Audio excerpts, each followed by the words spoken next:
एक video series start कर रहा हूँ आप लोगों के लिए। छोटे छोटे वीडियोस होंगे, ज़्यादा लेंथी नहीं होगा, तो बोरिंग भी नहीं होगा आप लोग के लिए। और 10th स्टैंडर्ड की फिजिक्स के लिए कर रहा हूँ, 9th के लिए भी करूँगा बाद में, पहले 10th से स्टार्ट कर रहा हूँ। तो बहुत ही इन्फॉर्मेटिव होगा, छोटा छोटा होगा और इससे आपको बोर्ड में फ़ायदा होगा। ठीक है, चलिए तो स्टार्ट करते हैं। तो 10th के फिज़िक्स से उठा रहा हूँ। पहला जो चैप्टर आपके फिज़िक्स के लिए है वो है लाइट। ठीक है, तो लाइट आप सब लोग देखते हैं, घर में, स्कूल्स में, थिएटर में, हर जगह देखते हैं, मॉल्स में। तो लाइट है क्या basically?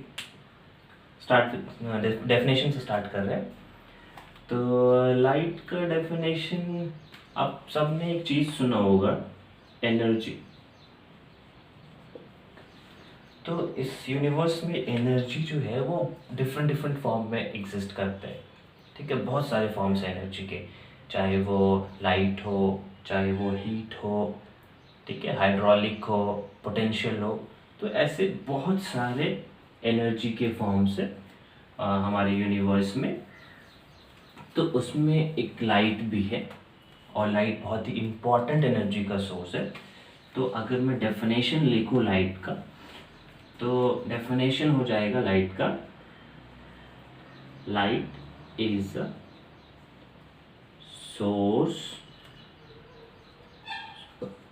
Of energy which allows us to see। ठीक है, तो डेफिनेशन ये बोल रहा है कि लाइट एक एनर्जी का सोर्स है जो हमें मदद करता है चीज़ों को देखने के लिए। ठीक है, जैसे कि आपने प्रैक्टिकली ऑब्जर्व किया होगा अपने आसपास भी कि आप अगर लाइट ऑफ कर देते हैं तो चीज़ें नहीं दिखती हैं। ठीक है, तो वही बात यहाँ पे कह रहा है कि लाइट बस एक ऐसी एनर्जी का सोर्स है जो हमें चीज़ों को देखने में मदद करता है। तो डेफिनेशन में तो कोई बड़ी बात नहीं, ये सब चीज़ें हम जानते हैं, बस इसको हमने एक सेंटेंस के फॉर्म में लिख दिया, बस इतना सही है। ठीक है, तो फिर लाइट का डेफिनेशन जब लाइट को आप समझ गए, तो दूसरी चीज़ आती है कि इसकी प्रॉपर्टीज़ क्या है। तो प्रॉपर्टीज़ बहुत सारी है, 3 बेसिक और 3 मेजर प्रॉपर्टीज़ मैं आपको बताऊंगा, और फिर उन तीनों का ही हमें आगे काम आएगा हमारे सिलेबस में। तो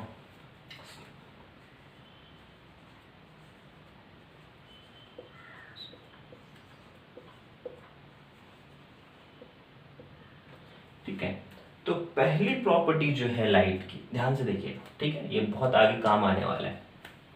पहली प्रॉपर्टी जो है वो ये है कि it always travels in a straight line. तो पहला प्रॉपर्टी ये कहता है कि लाइट जो है वो हमेशा हमेशा स्ट्रेट लाइन में ट्रैवल करता है, यानी कि ऐसे, ठीक है ना, ऐसे ऐसे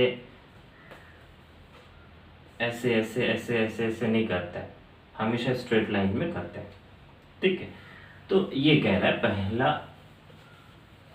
प्रॉपर्टीज हमारा।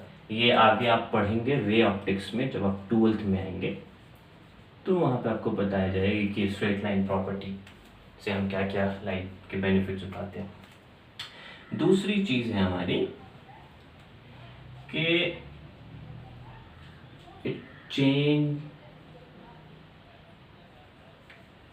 it changes its path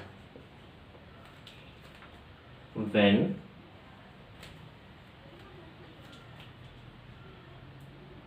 it travels from one medium to another। ठीक है, दूसरी प्रॉपर्टी क्या बोल रही है कि लाइट, पहली प्रॉपर्टी में तो बोल रहे हैं कि लाइट स्ट्रेट लाइन में चलती है। ठीक है, दूसरी प्रॉपर्टी ये बोल रही है कि स्ट्रेट लाइन में तो चलती है, लेकिन अगर एक मीडियम से दूसरे मीडियम में जाएगी तो उसका पाथ जो है चेंज हो जाएगा, पाथ में डेविएशन आएगा। या तो अगर मान लीजिए ये एक मीडियम 1 है, ये एक मीडियम 2 है, यहाँ से आया तो या तो ऐसे हो जाएगा, या तो ऐसे हो जाएगा, या तो ऐसे चला जाएगा, कुछ होगा लेकिन चेंज होगा। ठीक है, आप एक चीज़ सोच रहे होंगे कि मीडियम क्या होता है। ठीक है, एक छोटा सा बस एक एग्जांपल देता हूँ, आगे इसका जब रिफ्रैक्शन में हम पढ़ेंगे रिफ्रैक्शन, तो वहाँ पे ये चीज़ें मैं अच्छे से समझाऊंगा डिटेल में। तो मीडियम जैसे एक ये एयर है, एयर एक मीडियम, ठीक है, वैक्यूम होता तो वो भी एक मीडियम होता। तो लाइट की स्पीड और लाइट का पाथ जो है एयर में अलग होता है, वैक्यूम में अलग होता है, वाटर में अलग होता है, ग्लास में अलग होता है, कोई और मटेरियल ला दो आप तो उसमें अलग होता है। तो एयर की प्रॉपर्टी है कि वो एक मीडियम से दूसरे मीडियम में जब ट्रैवल करेगा तो वो अपना एक पाथ जो है चेंज करेगा। ठीक है, तो ये दूसरी प्रॉपर्टी हो गई। तो अब हम बात करेंगे तीसरी प्रॉपर्टी का। तो तीसरी प्रॉपर्टी क्या बोलता है,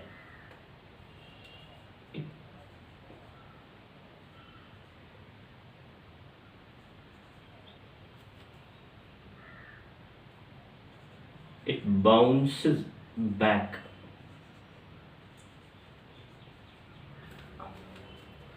आफ्टर हिटिंग एनी ऑब्जेक्ट। ठीक है, दूसरी प्रॉपर्टी क्या बोल रही है कि अगर कोई ऑब्जेक्ट आ जाता है लाइट के पाथ में तो वो उसको हिट करने के बाद बाउंस बैक करते हैं। ठीक है, मान लीजिए ये एक ऑब्जेक्ट है, मान लीजिए कोई ऑब्जेक्ट है, दीवार है, मान लीजिए एक वॉल है। ठीक है, एक लाइन स्ट्रेट लाइन में से ट्रैवल करते हुए आ रही है कहीं से भी। ठीक है, मान लीजिए आपने ऐसे करके टॉर्च मारा एक दीवार पे, तो क्या होता है, जब टॉर्च का रोशनी ऐसे आया तो ये भाग के इधर आएगा। ठीक है, तो ये बाउंस बैक हो रहा है, यहाँ पे हिट किया, बाउंस किया। ठीक है, तो ये तीन मेजर प्रॉपर्टीज हैं लाइट की जो हमारे बहुत काम की। ठीक है, तो ये इन तीनों को नोट कर लीजिए। चलिए फटाफट नोट कर लीजिए। वैसे आप तो कैमरा के पीछे हैं तो पॉज करके भी नोट कर सकते, तब तो मैं मिटा सकता हूँ। हाँ? चलिए,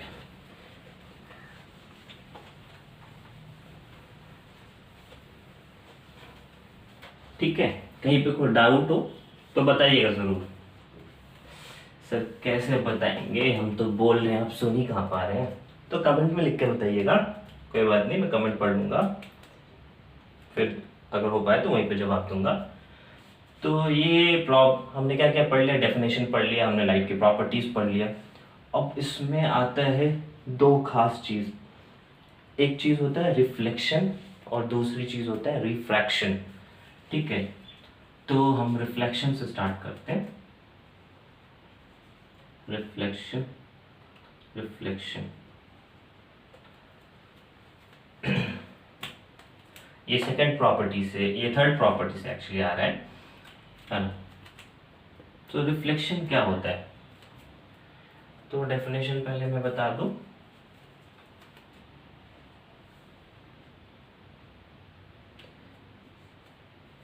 बोर्ड पे जो मैं लिख रहा हूँ वो दिख रहा है ना आप लोगों को, छोटा तो नहीं लिख रहा हूँ ज़्यादा।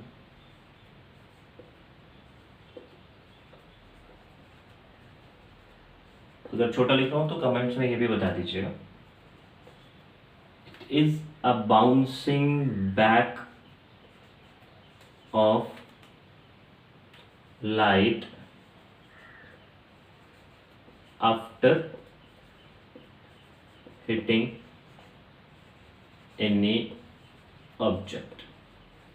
तो होता क्या है कि मैंने अभी आपको थर्ड प्रॉपर्टी में बताया था कि जब भी लाइट किसी एक मीडियम को हिट करेगा तो वो बाउंस बैक करेगा। इसी फिनोमेना को हम बोल देते हैं reflection.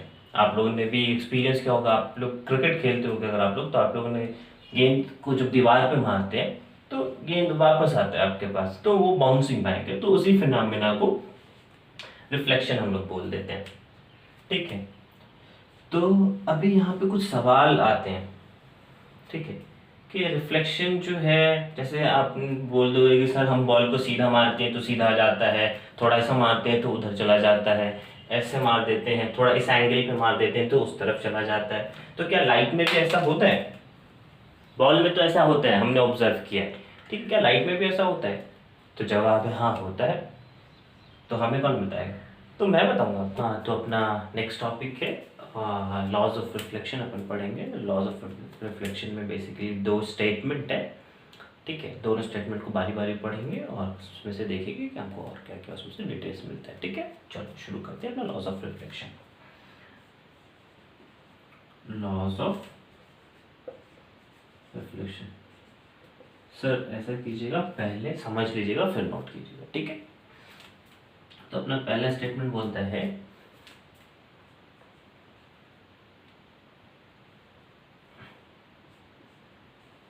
Incident ray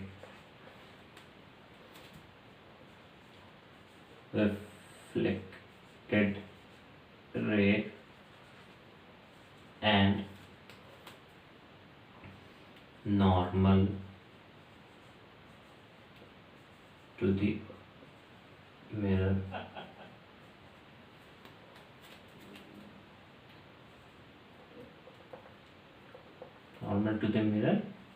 at the point of incidence, ठीक है। Normal to the mirror at the point of incidence all lie in same plane,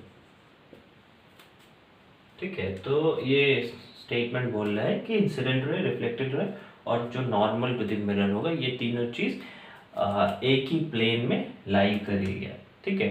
तो एक ही प्लेन का मतलब क्या है, आप लोगों ने एक्सिस के बारे में पढ़ा होगा मैथ्स में,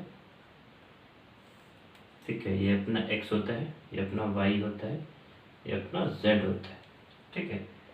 तो x y z एक प्लेन होता है, x y z एक एक्सिस होता है, x y एक प्लेन हो जाता है, x y मिलके एक प्लेन बनाता है, ठीक है। जैसे ये एक्स वाई प्लेन है, ये बोर्ड जो अपना एक प्लेन में एक्स वाई प्लेन में, ठीक है। दूसरा प्लेन क्या हो सकता है, वाई जेड,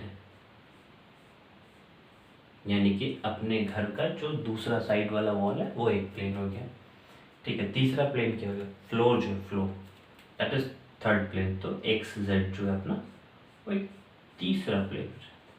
तो ये बोलता है कि लॉ बोलता है इंसिडेंट रे, रिफ्लेक्टेड रे और नॉर्मल तीनों एक ही प्लेन में लाई करेंगे, ठीक है। तो बस इतनी सी बात है, ये तीनों चीज़ें एक प्लेन में लाई करेंगी, ये बोल रहा है।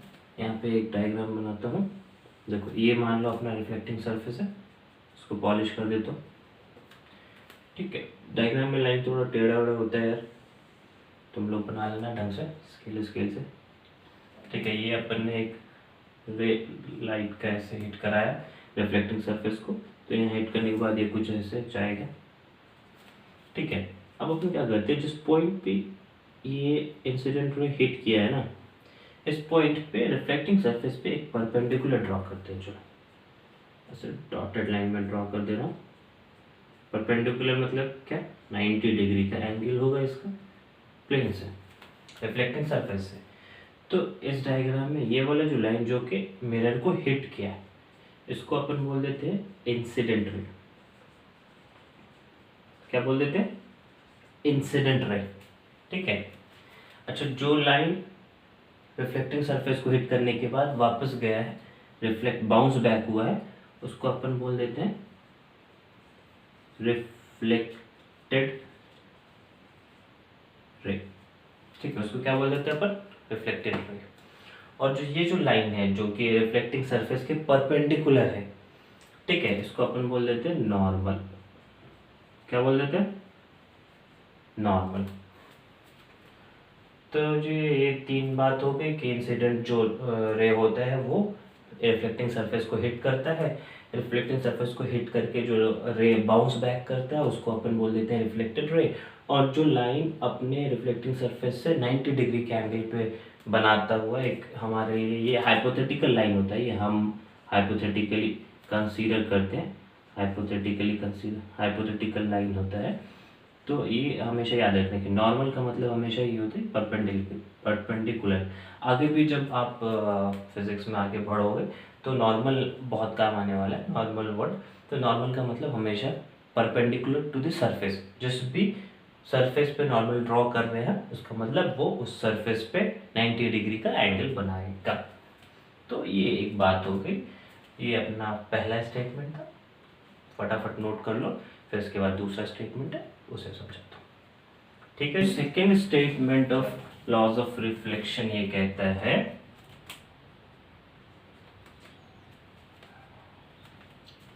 कि angle of incidence is always equal, थोड़ा छोटा लिख दे रहा हूँ, एक मिनट रुक के थोड़ा बड़ा लिख देता हूँ ताकि आपको अच्छे से दिखे। Angle of incidence is always equal to angle of reflection. ठीक है, तो ये क्या कहना चाह रहा है, एक डायग्राम के थ्रू बताता हूँ। ये हमारा प्लेन ऑफ रिफ्लेक्शन है, ये आया इंसिडेंस रे, ठीक है, ये चला गया हमारा रिफ्लेक्टेड रे। हमने यहाँ पे प्लेन के परपेंडिकुलर में एक नॉर्मल ड्रॉ कर दिया जो कि प्लेन से 90 डिग्री के एंगल पे होता है हमेशा, दिस इज 90 डिग्री। ठीक है, ये जो रे आता है इंसिडेंस रे, लिख देता हूँ यहाँ पे इंसिडेंस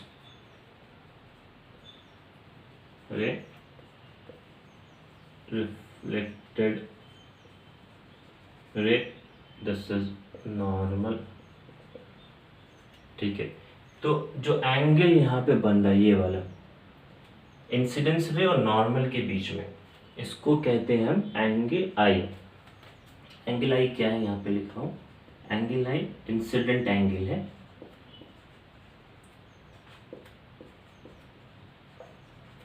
ठीक, ये वाला एंगल जो रिफ्लेक्टेड रे और नॉर्मल के बीच में बन रहा है इसको कहते हैं एंगल आर। ठीक है, तो इसको हम कह देते हैं angle are is reflected ray. बहुत छोटा पड़ जा रहा है थोड़ा, कोई बात नहीं।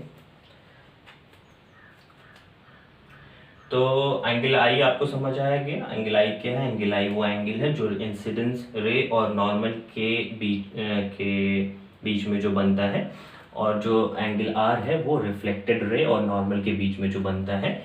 एंगल आई को हम इंसिडेंट एंगल बोल देते हैं, एंगल आर को हम रिफ्लेक्टेड एंगल बोल देते हैं।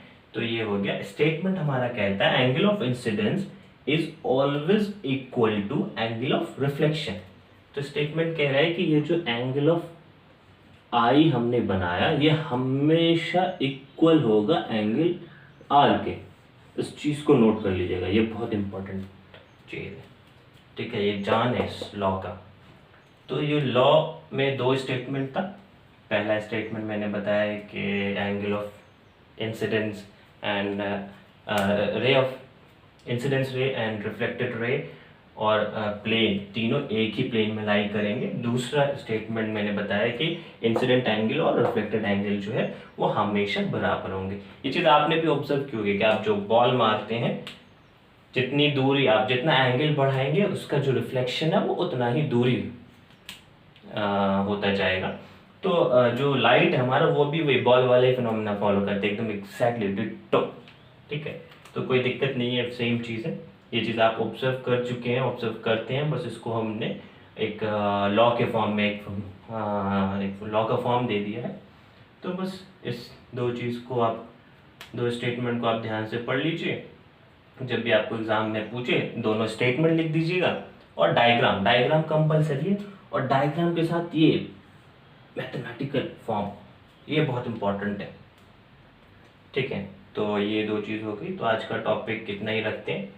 तो आज हमने डेफिनेशन पढ़ लिया, लॉज ऑफ रिफ्लेक्शन पढ़ लिया, रिफ्लेक्शन का डेफिनेशन पढ़ लिया। तो कल आगे की चीज़ें स्टार्ट करेंगे। धन्यवाद।